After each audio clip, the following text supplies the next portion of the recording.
Good morning students. स्वागत है आप सभी का आज के इस वीडियो में, जिसमें हम डिस्कस करने वाले हैं क्लास 9th की 28 जुलाई 2021 की वर्कशीट्स को। शुरू करते हैं आज की वर्कशीट के साथ। तो आज की पहली वर्कशीट मैथमेटिक्स की है और आज हम पढ़ने वाले हैं कॉन्ग्रुएंस। कॉन्ग्रुएंस का मतलब क्या होता है? Two plane figures are congruent if they have same shape and size.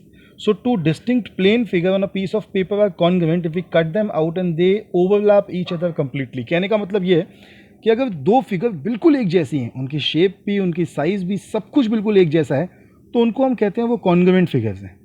जैसे कॉन्ग्रुएंसी के लिए नीचे दो डायग्राम दे रखी हैं। ये दोनों लाइनें अगर आप देखोगे तो दोनों लाइनों का जो मेजर है वो बिल्कुल इक्वल है, यानी कि ये कॉन्ग्रुएंट है। जब हम इस एक लाइन के ऊपर दूसरी लाइन को रखेंगे तो दोनों एक दूसरे को कंप्लीटली ढक लेंगी। ऐसे फिगर्स जो एक दूसरे को कंप्लीटली ढक लेते हैं उनको हम कहते हैं कि वो कॉन्ग्रुएंट फिगर्स हैं। जैसे ये एंगल्स भी हैं, दोनों बिल्कुल बिल्कुल इक्वल हैं, तो बिल्कुल कॉन्ग्रुएंट है। आगे अगर ट्राइंगल्स की कॉन्ग्रुएंसी की बात करें तो if their corresponding sides are equal in length and their corresponding angles are equal in measure, मतलब साइड्स के साथ साथ जो एंगल्स हैं, अगर वो एंगल्स भी इक्वल हैं तो ही हम कहते हैं कि वो जो ट्राइंगल्स हैं वो कॉन्ग्रुएंट है। तो ट्राइंगल्स की कॉन्ग्रुएंसी इसी बात पर डिपेंड करती है कि उनके एंगल्स और उनकी साइड्स दोनों बराबर हैं। अगर कोई भी एक बराबर नहीं है तो ट्राइंगल्स कॉन्ग्रुएंट नहीं कहलाएंगे। जैसे अगर एक ट्राइंगल ए बी सी और एक triangle P Q R congruent है तो इसका मतलब, इनको देखो एक्सप्रेस ऐसे करते हैं, इक्वल टू के ऊपर एक छोटा सा लहर बना देते हैं। इसका मतलब ये होगा कि ए बी पी क्यू के बराबर, जो साइड बी सी है वो क्यू आर के बराबर, side C A R P के बराबर, और तीनों एंगल ए पी के बराबर, बी क्यू के बराबर और सी आर के बराबर, मतलब सारे एंगल, सारी साइडें बराबर होंगी। और दो ट्राइंगल्स को कॉन्ग्रुएंट प्रूफ करने के लिए हम अलग अलग रूल्स को भी यूज़ करते हैं। जैसे पहला रूल है एस एस एस। इसका मतलब होता है साइड साइड साइड, मतलब अगर दो ट्राइंगल्स की तीनों साइडें इक्वल हैं, दो ट्राइंगल्स हैं और उन दो ट्राइंगल्स की तीनों साइडें इक्वल है, तो हम कह सकते हैं कि दोनों ट्राइंगल्स जो हैं वो कॉन्ग्रुएंट है। यही जो मेन रूल है इसको फॉलो करते हैं। आगे अगला रूल है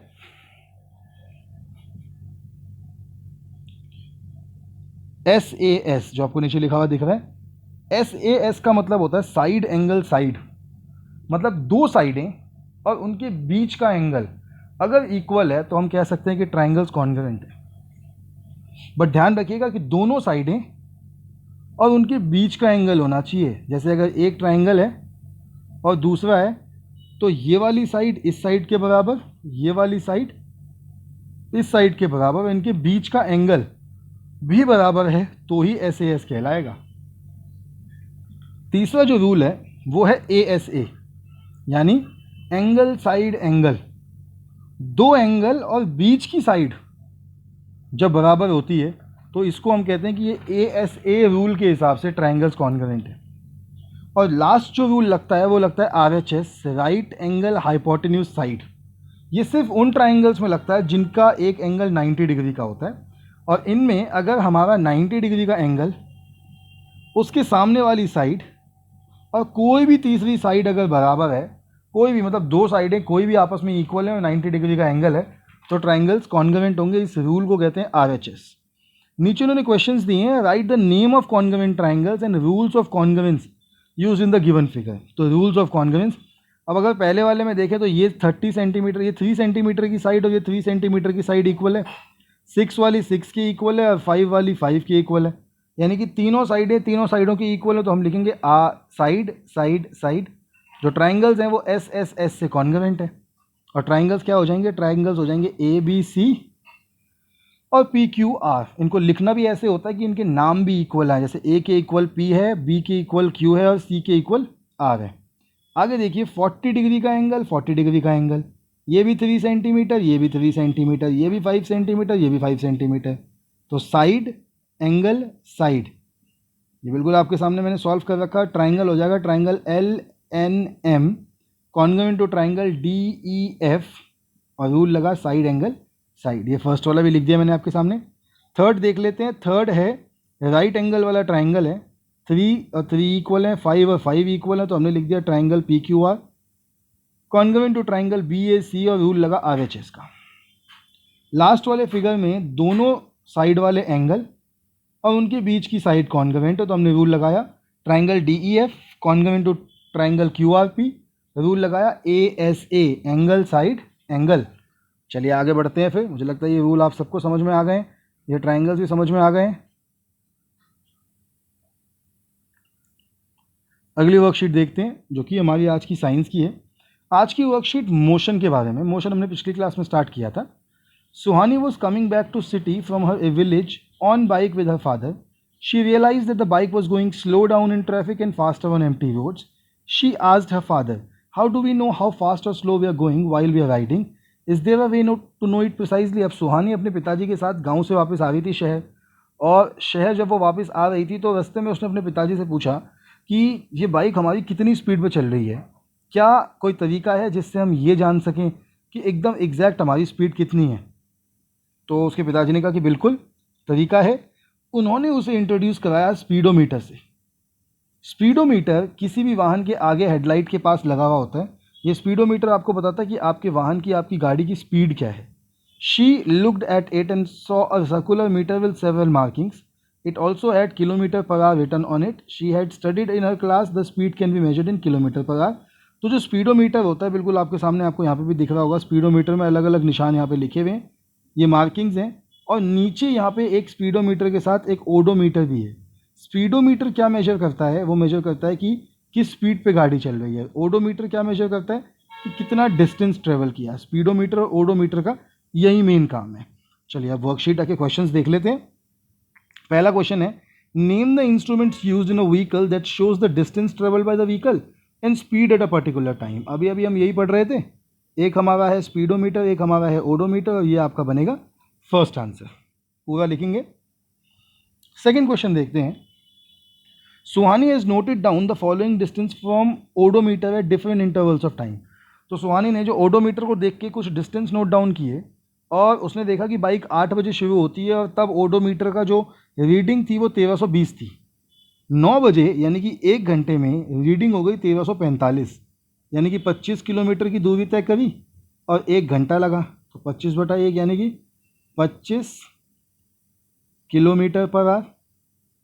9 से 11 यानी कि 2 घंटे, और 45 से हो गया 95 यानी 50 किलोमीटर।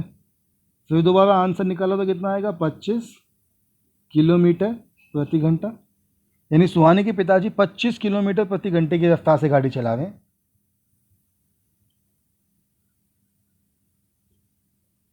चलिए, 2 क्वेश्चंस थे, हमने दोनों अटेम्प्ट कर लिए। अब आगे बढ़ते हैं आज की अगली वर्कशीट की तरफ। हिंदी की वर्कशीट आज की तीसरी है, और आज की जो वर्कशीट है वो सज्जन पुरुष के बारे में है। सज्जनों की संगति को सत्संगति कहा जाता है। सत्संगति 2 शब्दों के योग है, सत और संगति। सत्संगति का प्रभाव मानव जीवन पर अवश्य पड़ता है। सत्संगति मनुष्य के जीवन को ही बदल देती है। मनुष्य जीवन में सफल होगा या असफल होगा, यह उसके भाग्य पर नहीं बल्कि संगति पर निर्भर करता है।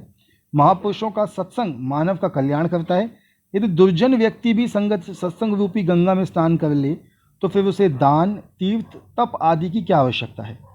सत्संग में होने वाला मरण भी मनुष्य का उद्धार कर देता है। मनुष्य बहुत सरलता से कुसंगति में पड़ जाता है, उसका कुप्रभाव बहुत तीव्रता से पड़ता है। अतः मनुष्य को सदैव सत्संगति में रहना चाहिए। सत्संग से ही रत्नाकर वाल्मीकि बने। तुलसीदास ने कहा, बिन संगत विवेक न होई। परमेश्वर भी संगति से प्राप्त होते हैं। अच्छी संगति में रहने वाला मनुष्य का व्यवहार नम्रता से परिपूर्ण होता है, जिससे वह सबसे प्यार पा लेता है। तो आज का जो पूरा का पूरा हमारा जो अध्याय था, जो पूरा का पूरा वर्कशीट थी, वो सत्संगति के बारे में है। तो पहला प्रश्न है कि सत्संगति से क्या अभिप्राय है। सत्संगति का मतलब क्या होता है? तो बेटा, सज्जनों की संगति को सत्संगति कहा जाता है। सत्संगति 2 शब्दों का योग है, सत और संगति। सत्संगति का प्रभाव मानव जीवन पर अवश्य पड़ता है। ये हो गया हमारा पहले प्रश्न का उत्तर। कर लीजिए फटाफट नोट डाउन पहले प्रश्न का उत्तर। चलिए अगला प्रश्न देखते हैं, दूसरा प्रश्न। अच्छे और बुरे मनुष्य की पहचान किससे होती है? तो बेटा, अच्छे और बुरे मनुष्य की पहचान उसकी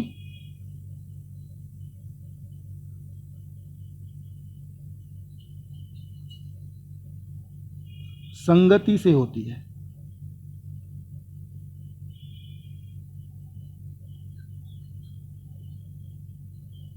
तीसरा प्रश्न है कि अच्छी संगति से व्यक्ति क्या बनता है। तो देखिए इसका आंसर हमने यहाँ पे देखा था।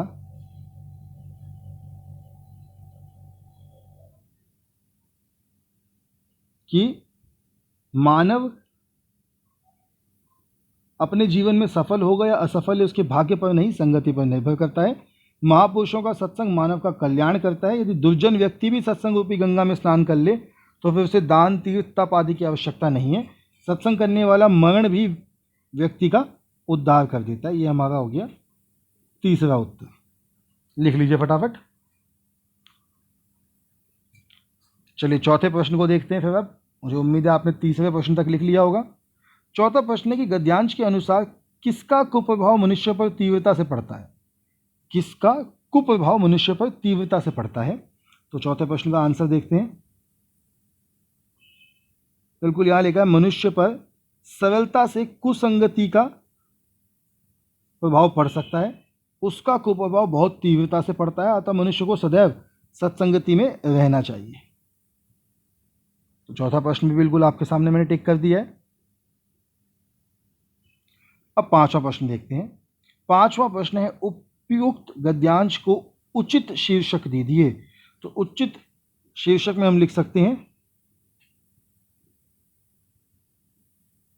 संगति का प्रभाव।